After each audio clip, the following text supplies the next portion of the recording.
Hey guys, welcome back to Speedstun. So I have this question hindering my mind from today morning. It's the fact that what exactly happened to MCU, Marvel Cinematic Universe? Okay, wait, I think you haven't got the question right. Let me brief it out. Okay, so today morning I was going through the news, and what I found was there's a study conducted and that says most of the fans of MCU are feeling fatigued. Why? Let's check it in this video. Okay, so I was kinda sad when I went through that article because mainly the fact is I am a really huge fan of the MCU. Majorly because of the two characters, Spider-Man and Iron Man. I don't know why, I'm really inclined towards technology. So the most tech-equipped characters are Spider-Man and Iron Man, I guess. Like, I know it's like Spider-Man's technological development came just because of Iron Man. Like, come home, got a good suit, right? Yeah, so what this video basically wants to convey is the idea of why Marvel fans are not feeling really happy with the Marvel Cinematic Universe releases right now. Well, it's mainly because we saw that there was a dip in the releases, mainly during the COVID era, and at that time we had no other options. They could not make films and uploading schedules are altered in a really huge demand. So they had to wait for the theaters to be open, but that's when Disney Plus came into action and Marvel releases came in Disney Plus as well. So the kind of problem they're facing is they release new superheroes in Disney Plus series also, which I think Marvel wants to link with their main, timeline. And that is not really working, I guess. So we can call this phase 4 of MCU because they've completed almost 10 years and a series of movies. They specify, the news article specifies it as the Infinity series because, Endgame was the last of the Infinity series. That was the last one relating to Infinity Stones. Yeah, so that's the major idea out there. And then comes Spider-Man No Way Home, which was critically an awesome super movie. Like, it was such a great movie that... So, when it came to phase 4, new movies started to creep in after COVID-19. And people were not able to accept the new superheroes coming in.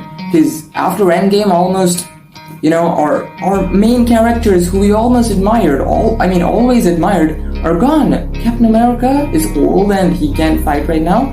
Iron Man is no more. I feel so sad saying this. Like, I really wanted Iron Man to go on. Yeah, and Spider-Man, he's like the last hope, kinda. Black Panther, so many twists. Yeah, and Legend also passed away. Marvel had to start off completely fresh, like they had to press the reset button and come up with something new. So they came up with Shang-Chi, which was decent, which was fine, acceptable. Yeah, but how do you link Shang-Chi to the timeline? Legend of the Ten Rings, in the last scene, if you have seen Shang-Chi, in the last scene, Wong comes from nowhere using his powers and takes Shang-Chi to... what was it called? To one of the sanctuaries. Yeah, that's what I think it's called. Yeah, to one of the sanctuaries. And they discuss about the Ten Rings, about the history of it. And then there are end credit scenes. Even in Venom 2 there are end credit scenes where Venom is pretty much looking at Tom Holland and planning for an attack. So this is so confusing. The story goes nowhere, according to me. Like, I have no clue what the next story is gonna be. Is it gonna be Venom coming on for Spider-Man, or is it... And Eternals was not one superhero, not two, but not three, but a bunch of them. And bringing them in the timeline was really hard, and really hard for people to accept it, because we are normally used to watching that one superhero who's coming in and showing all that action, taking our minds off, blown away, gets carried over. But now, getting adjusted with so many superheroes is really hard. So, that is one thing. That was the main reason why Marvel fans are feeling fatigued. Black Widow, which they released as a theoretical release after COVID-19, didn't really come up as a commercial hit.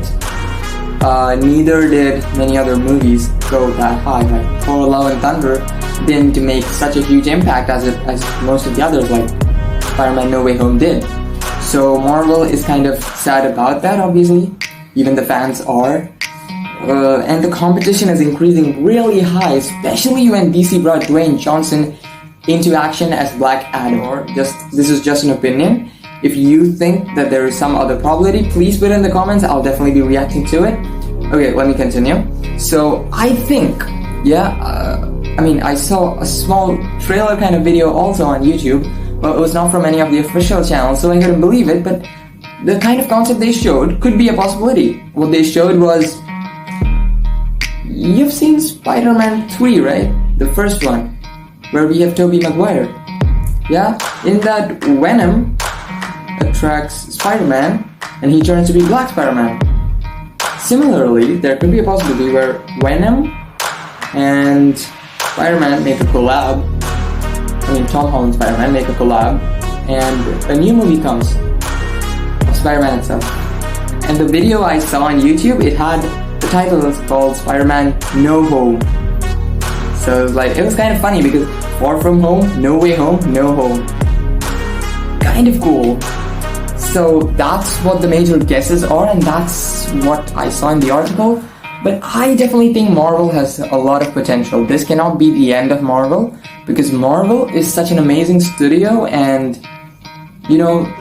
the quantity of releases is what is making Marvel go down in quality, but they will definitely come back in. We're sure about that. They have done it in the past, they'll do it in the future, no doubt. See you in the next video. Oh, please don't forget to subscribe and support the channel. I hope you enjoyed the video. I guess. See ya.